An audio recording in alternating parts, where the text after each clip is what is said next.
Olá, me chamo Nicole e juntamente com a minha colega Bruna, vou apresentar o trabalho sobre a cúrcuma longa. Então, para começar a introduzir o trabalho, vamos falar de alguns dados e correlacioná-los. O Brasil é o maior país em termos de biodiversidade e possui aproximadamente 200 mil espécies. Dados da OMS nos revelam que pelo menos 85% das pessoas já utilizaram alguma planta medicinal. Então vamos entender o que são essas plantas medicinais. Elas são espécies vegetais que possuem componentes químicos com propriedades biológicas. O seu uso é milenar, ou seja, nossos ancestrais já utilizavam dessas plantas para fins terapêuticos, geralmente em chás e infusões. Uma planta medicinal, quando submetida a processos industriais, tem-se o que a gente chama de medicamento fitoterápico, e esse medicamento fitoterápico ele é amparado pela Anvisa. Em 2006, foi implementada a Política Nacional de Práticas Integrativas e Complementares no Sistema Único de Saúde, o SUS, o que permitiu um maior acesso da população acerca das plantas medicinais. Assim, as pessoas puderam aprender sobre o que são e como utilizar. Nesse sentido, vamos apresentar a cúrcuma longa. A cúrcuma, ou açafrão da Índia, é uma planta originária do sudeste da Ásia. É classificada como uma planta monocotiledônea pertencente à família Zingiberaceae. A classificação botânica da cúrcuma vem do reino Plantae, da divisão Magnoliophyta, da classe Liliopsida, da subclasse Zingiberidae, da ordem Zingiberalis, da família Zingiberaceae, do gênero cúrcuma e da espécie cúrcuma longa. Seus principais usos estão na medicina, na indústria têxtil e na culinária. Em seus rizomas, há a presença de amido, proteínas, fibras, cinzas, óleos essenciais e, por último, e mais importante, os curcuminoides, que é o foco desse trabalho. Então agora nós vamos falar um pouquinho mais sobre os curcuminóides encontrados na cúrcuma. E entre eles temos a curcumina, a demetoxicurcumina e a bis-demetoxicurcumina. Mas nesse trabalho nós vamos falar um pouco mais e vamos destacar a curcumina. A curcumina, então, é o principal princípio ativo da cúrcuma, correspondendo a 77% dela. Já faz bastante tempo que a curcumina vem chamando a atenção de diversas indústrias, mas atualmente esse interesse tem sido cada vez maior, principalmente pela indústria de cosméticos, por exemplo, que fazem sabonetes faciais, máscaras faciais, entre outros cosméticos. E é interessante falar, né, que há um tempo atrás, há uns meses atrás, a marca Colgate, que é extremamente famosa, lançou um creme dental com a cúrcuma. E claro, né, a indústria farmacêutica também tem investido na cúrcuma, mas principalmente pelo seu principal princípio ativo, que é a curcumina. Mas por que tantas indústrias estão interessadas nessa planta? E principalmente nesse princípio ativo. A curcumina é um composto fenólico que possui inúmeras propriedades que vão agir justamente como ações farmacológicas, como a propriedade antioxidante, anti-inflamatória, antitumoral, cardioprotetora, hepatoprotetora, neuroprotetora, antidiabética. E uma ação extremamente importante para nós futuros profissionais da saúde é que já foi evidenciado que a curcumina tem efeito anestésico comparável ao paracetamol e à nimesulida, sem causar desconfortos gastrointestinais, que é um dos efeitos adversos desses medicamentos. Então, falando um pouco sobre a anatomia da cúrcuma, na figura 2 nós podemos observar a epiderme, que apresenta células de variadas formas, de paredes retilíneas e espessas, com algumas gotas lipídicas. Já os estômatos, eles são anomocíticos, e os pelos são simples, uniatricelulares, longos, de paredes espessas. Na figura 3, podemos observar a porção do Suber, que apresenta células quadrangulares a retangulares, de paredes espessas, com gotas lipídicas. Na figura 4, observamos o rizoma em seção transversal, com alguns componentes. O cilindro central é bastante desenvolvido, formado por células parenquimáticas e idioblastos secretores contendo compostos fenólicos e gotas lipídicas. A cutícula é delgada e lisa. No córtex ocorrem idioblastos secretores de óleo, cada um deles comumente constituído por uma célula secretora geralmente circular, com uma grande gota amarela, e com células parenquimáticas dispostas radialmente em torno dessa célula. Pequenos feixes vasculares colaterais, células contendo compostos fenólicos e pequenas gotas lipídicas também são comuns nessa região. A endoderme é praticamente contínua e é formada por células pequenas e achatadas com paredes delgadas. O parênquima cortical é constituído por células de várias formas e tamanhos, geralmente poligonais, volumosas, com espaços intercelulares evidentes. Também observamos o Suber e o parênquima medular. Então, agora vamos falar um pouquinho sobre a caracterização morfológica da cúrcuma. Primeiramente, é importante destacar que ela é uma planta herbácea, ou seja, não apresenta alguma parte lenhosa e perene. Então, o seu ciclo de vida é consideravelmente longo, de mais ou menos 2 anos. E suas folhas não possuem a característica de cair. Como já foi citado, ela é uma planta classificada como monocotiledônea e não apresenta sementes, e por essa característica, sua reprodução é através do seu rizoma. A planta cúrcuma pode possuir a altura de 120 a 150 centímetros de altura. Sobre as suas raízes, são laterais, quando presentes amarronzadas, paleáceas e estriadas. Já o caule, vamos aprofundar logo no próximo slide, mas como já tínhamos mencionado, são flexíveis e não lenhosos. Já sobre as folhas, elas são caracterizadas por serem folhas longas, alternas, dísticas, inteiras e geralmente pecioladas, e possuem um limbo bem desenvolvido. Já as flores surgem entre as brácteas, são bem pequenas, possuem coloração amarelada e são tubulares.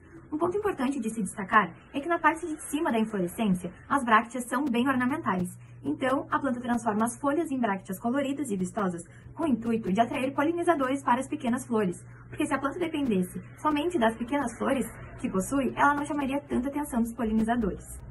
Então agora vamos falar sobre o rizoma da cúrcuma, que é a principal parte dessa planta, porque é nela que encontramos todas suas propriedades farmacológicas.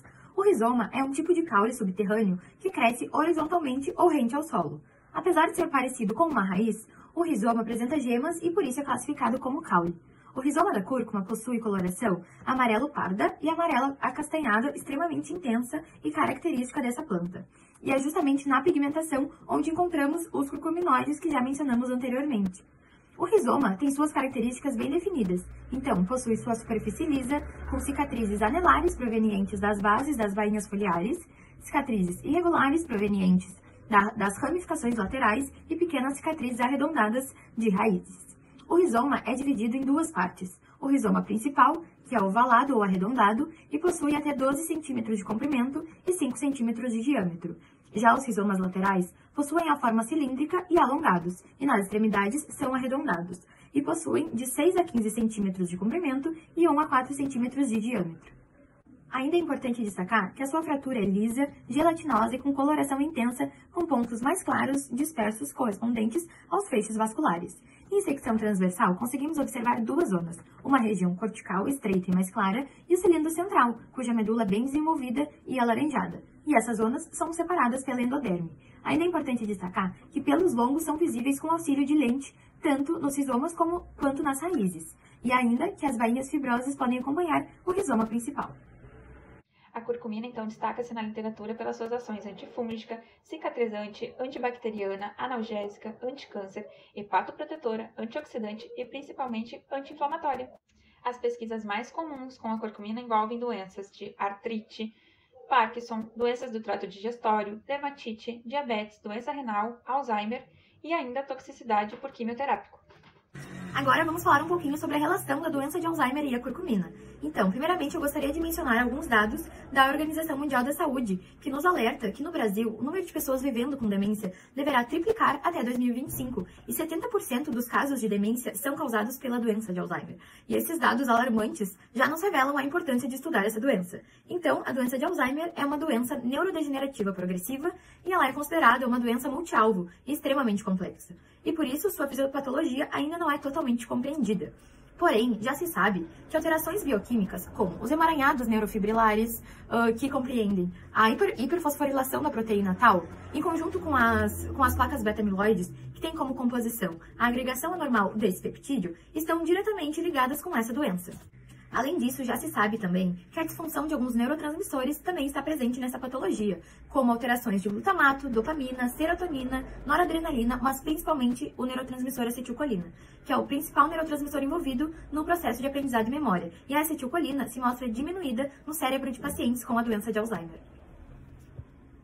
Mas como a curcumina age nessa doença? Então, já existem muitos estudos com a curcumina e com a doença de Alzheimer, principalmente em camundongos, em que se induz um déficit cognitivo semelhante ao déficit dessa doença, causado por essa doença, e se faz um tratamento com a curcumina para se analisar os resultados, e esses são surpreendentes. A curcumina, então, age modulando as vias de sinalização, como a via do NRF2 e a do NF-kappa-beta, e gerando, então, uma resposta ao estresse oxidativo. Essa resposta compreende, por exemplo, na diminuição dos níveis de malondialdeído, que é conhecido por ser um marcador do estresse oxidativo, aumentando enzimas antioxidantes, como a superóxido desmutase, catalase, glutationa peroxidase, glutationa redutase, entre outras, e, consequentemente, combatendo as toxicidades causadas por esse déficit cognitivo.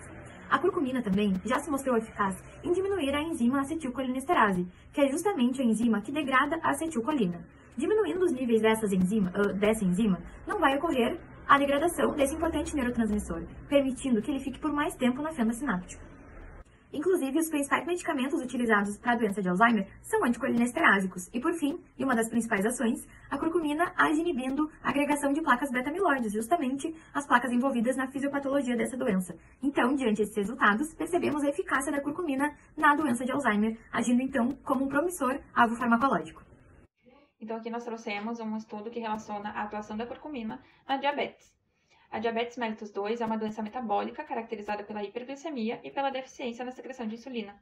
Ela está relacionada com a obesidade, uma vez que a deposição de lipídios em tecidos não adiposos contribui para a resistência insulínica.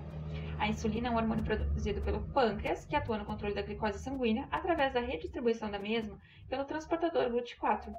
Um estudo de 2019 investigou a atuação da curcumina na expressão cerebral de glicose, expressão de GLUT4 e também o seu possível efeito terapêutico em relação à resistência insulínica. Para este estudo, utilizaram ratos albinos da raça Wista e o modelo de diabetes e obesidade foi induzido através de dieta rica em gordura, combinado com baixas doses de streptozotocina. Em contrapartida, o tratamento utilizado foi a curcumina. Os resultados deste estudo revelaram que a curcumina foi capaz de reduzir os níveis de glicose cerebral e resistência insulínica. Ainda modulou a expressão de GLUT4 e aumentou os níveis de glicogênio muscular. Então, uma breve conclusão deste estudo indica que o possível mecanismo de ação da curcumina na diabetes mellitus 2 esteja relacionado com a ação da curcumina sob a ação do GLUT4. Agora vamos ver como a curcumina atua na doença renal crônica. Esta doença é caracterizada pelo distúrbio metabólico e perda progressiva da função renal, diminuindo a excreção de resíduos pelos rins, o que acumula toxinas e pode desencadear processos inflamatórios. Na fisiopatologia desta doença estão envolvidas duas vias muito importantes, a do NRF2 e do NF-κ-beta. A via do NRF2 está modulada negativamente, ou seja, se ela transcreve genes antioxidantes, estes estarão ausentes, e a do NF-κ-beta está regulada positivamente, contribuindo para a inflamação sistêmica. A modulação dessas vias contribui para o estresse oxidativo, uma situação recorrente em pacientes portadores desta doença. Então, como a curcumina ela ajuda no controle desta doença? É justamente pelo seu potencial anti-inflamatório. Assim, ela atua no controle da pressão arterial, albumina, creatinina urinária, bloqueia a via do NF-κ-beta e outros marcadores inflamatórios e modula positivamente a via do NRF2, assim diminuindo a peroxidação lipídica. Em um contexto mais descontraído e lúdico, vocês podem observar no slide um rim triste, pois ele não recebeu curcumina, e um rim saudável, feliz e dançante, porque ele recebeu a curcumina. Então, considerando que o uso das plantas medicinais já está presente na cultura brasileira desde a antiguidade e reconhecendo a versatilidade e alguns dos diversos benefícios da cúrcuma, evidenciados em estudos acadêmicos, conclui-se que a curcumina é uma estratégia terapêutica extremamente eficaz e importante tanto na prevenção quanto na cura de diversas doenças. Aqui estão as nossas referências bibliográficas utilizadas para esse trabalho. Muito obrigada pela atenção de todos.